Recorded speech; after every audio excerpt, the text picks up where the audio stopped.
खींचना।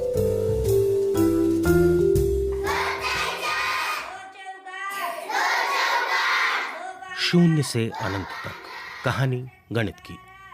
मानवता और गणित दोनों का विकास बिल्कुल साथ साथ हुआ और दोनों एक दूसरे में ऐसे गुथ गए हैं कि आप उन्हें अलग नहीं कर सकते। लेकिन जब भी मानव के विकास की कहानी सुनाई जाती है, गणित की कहानी छूट जाती है। आज उसी गणित की कहानी जिसकी पीठ पर दुनिया का सारा विज्ञान टिका है।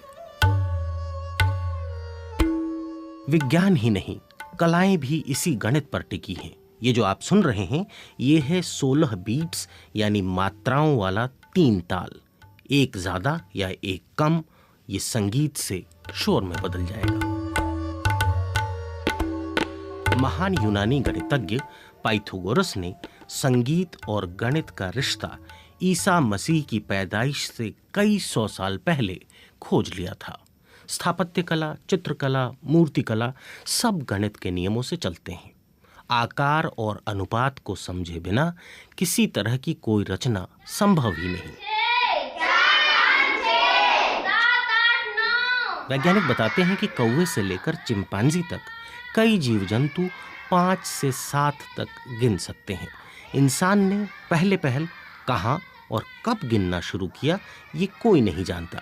लेकिन सबसे पहले लिखने और अंकों को अंकित करने के प्रमाण आज के इराक, जिसे तब बेबीलोनिया कहा जाता था, वहाँ और मिस्र में मिलते हैं, जहाँ लोग अंकों को मिट्टी की पट्टी या भोजपत्र जैसे पत्तों पर लिखते थे।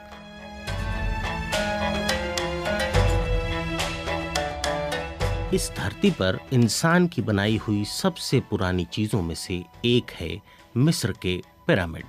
अब से तकरीबन 5000 साल पहले बने पिरामिड इस बात का अंदाजा देते हैं कि ज्यामिति या जियोमेट्री का विकास भी काफी पहले शुरू हो गया था। जाने माने गणितज्ञ मार्कस दू सौते समझाते हैं कि ज्यामिति के ज्ञान के बिना पिरामिड जैसे स्ट्रक्चर नहीं बन सकते थे। For me, the most impressive thing about the pyramids is the mathematical brilliance that went into making them. मेरी नजर में पिरामिड की सबसे खास बात उसे बनाए जाने में गणित का अद्भुत इस्तेमाल है। ये प्राचीन यूनानी गणितज्ञ पाइथागोरस के फॉर्मूले का व्यवहारिक रूप है। प्राचीन मिस्र में एक परफेक्ट समकोण या राइट एंगल बनाने के लिए बराबर दूरी पर गांठ लगी रस्सी का इस्तेमाल नापने के लिए किया जाता था। इसका फॉर्मूला था, पहली भुजा 3 गांठ लंबी, दूसरी 4 गांठ लंबी और तीसरी 5 गांठ लंबी। 5000 साल पहले पत्थर, रस्सी, लोगों की मेहनत और गणित के जादू से बने चमत्कारी पिरामिड। मिस्र से करीब 7000 किलोमीटर दूर चीन। गणित की कहानी का अगला पड़ाव, ग्रेट वॉल ऑफ चाइना। हजारों किलोमीटर लंबी दीवार जो सदियों तक बनती रही। चीन की दीवार का पहला पत्थर अब से कोई 2500 साल पहले रखा गया होगा। ऊंची नीची जमीन पर सुरक्षा के लिहाज से मजबूत दीवार बनाना आज के इंजीनियरों के लिए भी चुनौती है। चीनियों के इस कमाल के पीछे भी गणित ही है। गणितज्ञ मार्कस दू saute. The ancient Chinese realized they had to make calculations about distances, angles of elevation and amounts of material. दीवार बनाने के लिए उतार चढ़ाव का एंगल, दूरी और उसमें लगने वाले सामान की मात्रा, इन सब का हिसाब लगाया जाना जरूरी था। इंसान शुरुआत से गिनती के लिए अपनी उंगलियों का इस्तेमाल करता रहा है। चीनियों का गणित बांस के टुकड़ों के सहारे चलता था। मिस्री, यूनानी या बेबीलोन वालों के मुकाबले एक होशियारी चीनियों ने की, वो था कॉलम बनाना। इकाई, दहाई, सैकड़ा, हजार, 10,000, लाख, इस तरह बहुत बड़ी संख्याएं आसानी से जोड़ी घटाई जाने लगीं। इसे डेसिमल प्लेस वैल्यू सिस्टम कहते हैं। आज भी हम इसका इस्तेमाल कर रहे हैं। चीन की दीवार और मिस्र के पिरामिड तो बन गए, मगर गणित अब भी अधूरा था।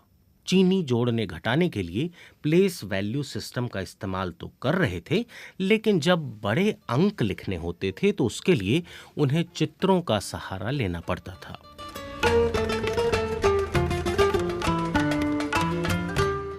मिस्र, मेसोपोटामिया, बेबीलोन, यूनान, चीन, हर जगह लोग अपने कदमों, हाथों की लंबाई या बित्ते से नाप तोल कर रहे थे। कई पत्थर, कहीं बांस, कहीं मिट्टी की गीली पट्टी या रेत पर हिसाब लगाने की कोशिश हो रही थी। लेकिन गणित की कहानी में सबसे दिलचस्प मोड़ आया भारत में, जिसने गणित की दुनिया और दुनिया के गणित को हमेशा के लिए बदल कर रख दिया। 1 से 9 तक के अंकों का इस्तेमाल चीनी बेबीलोन वाले भी करते थे, लेकिन भारत के लोगों ने इन नंबरों को लिखना आसान बनाया। मगर कहानी का ट्विस्ट ये नहीं था। इंसान के हाथों में 10 उंगलियां थी। वह 10 और दहाई को भी समझता था, सैकड़े को भी, लेकिन उसे लिखा पहली बार भारत ने, उसे एक अंक के तौर पर भारत ने देखा। मार्कस दुसौते बताते हैं, The Indians transformed zero from a mere placeholder. Bharat ने शून्य को पूरा नया रूप दे दिया। ये पहले सिर्फ प्लेस होल्डर के तौर पर था। मिस्र और बेबीलोन वाले शून्य की जगह खाली छोड़ देते थे, लेकिन भारत ने उसे 10वें अंक का दर्जा दिया, 0 से लेकर 9 तक, यानी 10 अंक। इसके बाद तो दुनिया ही बदल गई। बड़े से बड़े अंक को लिखना, उन्हें जोड़ना घटाना अचानक बहुत आसान हो गया और गणित के पहिए को मानो इंजन मिल गया।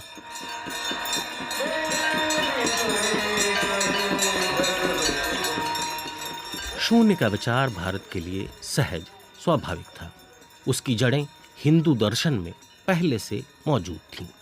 मार्कस कहते हैं, In the religions of India, the universe was born out of nothingness, and nothingness is the ultimate Bharat goal. में धार्मिक मान्यता रही है कि सृष्टि की उत्पत्ति शून्य से हुई है और अंत में सब कुछ शून्य में ही विलीन हो जाता है। जब जीरो को एक संख्या के तौर पर स्वीकार किया गया तो उसके लिए नाम पहले से हिंदू दर्शन में मौजूद था, शून्य, यानी कुछ भी नहीं। 7वीं सदी के मशहूर दार्शनिक गणितज्ञ ब्रह्मगुप्त ने शून्य के साथ गणना करने का जो तरीका दिया, वो आज भी चलन में है और पूरी दुनिया में स्कूलों में पढ़ाया जाता है। वो ये कि 1 में शून्य जोड़ने पर 1 ही रहेगा, 1 में से शून्य घटाने पर भी 1 ही रहेगा, शून्य से गुना करने पर शून्य ही रहेगा। लेकिन शून्य से जुड़ा दूसरा चमत्कार भी भारत में ही हुआ। ब्रह्मगुप्त के लगभग 500 साल बाद ब्रह्मगुप्त सब कुछ बता गए थे, मगर एक बात रह गई थी, शून्य से किसी संख्या को विभाजित करने पर क्या होगा।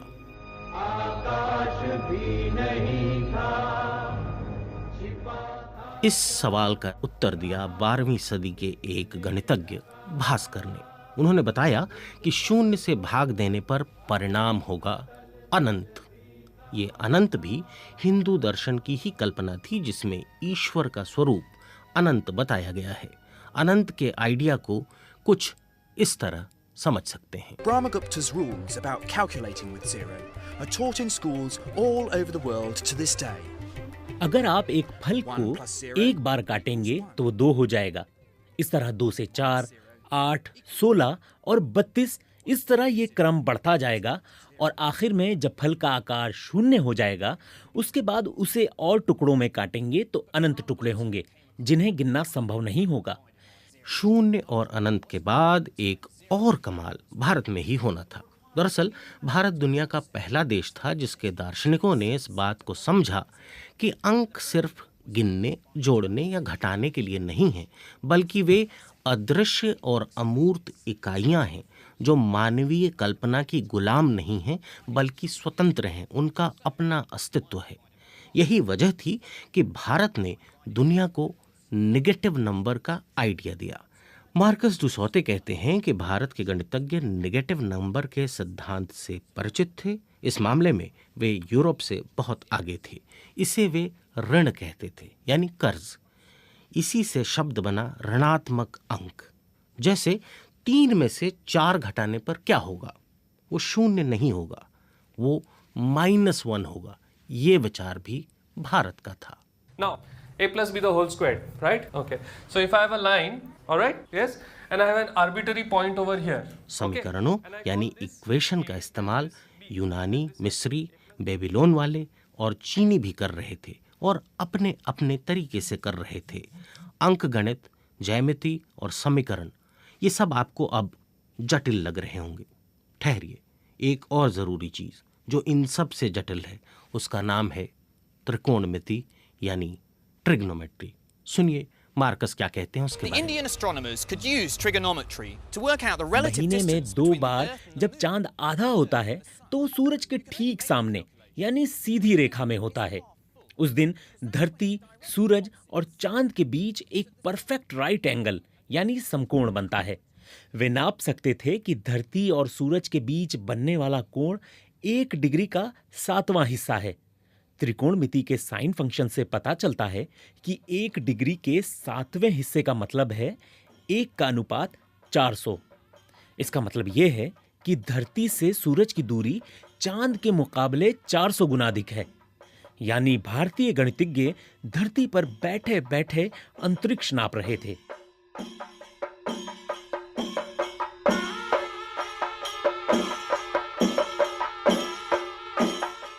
एक भारतीय गणितज्ञ ऐसा है जिसका जिक्र किए बिना ये कहानी पूरी नहीं हो सकती। उनका नाम था माधव। माधव ने यह साबित किया कि किसी भी संख्या को अनंत टुकड़ों में तोड़ा जा सकता है या किसी संख्या में अनंत टुकड़े जोड़े जा सकते हैं। यानी गौर से सुनिए, 0 और 1 के बीच भी एक अनंत छिपा है, ये बताया माधव ने। गणित जिनका विषय नहीं है और इन जटिल विचारों से ऊब रहे हैं, उनके लिए एक जरूरी जानकारी। गणित के सबसे जटिल सवाल पाई का मान क्या है, इसका भी जवाब दिया भारत ने। Marcus. The mathematician Aryabhata gave a very accurate approximation. 6ठी सदी के भारतीय वैज्ञानिक आर्यभट्ट ने बताया कि पाई का मान 3.1416 है। इसके आधार पर उन्होंने धरती की परिधि को नाप दिया। उन्होंने बताया कि धरती का घेरा 24,835 मील है, जो लगभग सही है, लेकिन पूरी तरह सही नहीं है। इसका पूरी तरह सही उत्तर दिया 15वीं सदी में माधव ने। माधव ने इसके लिए अनंत का सहारा लिया। पाई के बिना इंजीनियरों का काम नहीं चल सकता। पाई दरअसल किसी भी वृत्त के व्यास और परिधि का अनुपात है। जहां कहीं मोड़ या घुमाव आता है, उसे समझने के लिए पाई की जरूरत पड़ती है। अब देखिए, बीज गणित की तो बात ही नहीं हुई इतनी देर में, जो अरबों की देन है, अल जबरा। क्या करें, समय ही नहीं मिला। समय भी गणित है। ये बेबीलोन के लोग थे जिन्होंने 1 घंटे को 60 मिनट में, 1 मिनट को 60 सेकंड में बांटा। समय की कहानी फिर कभी समय मिलने पर।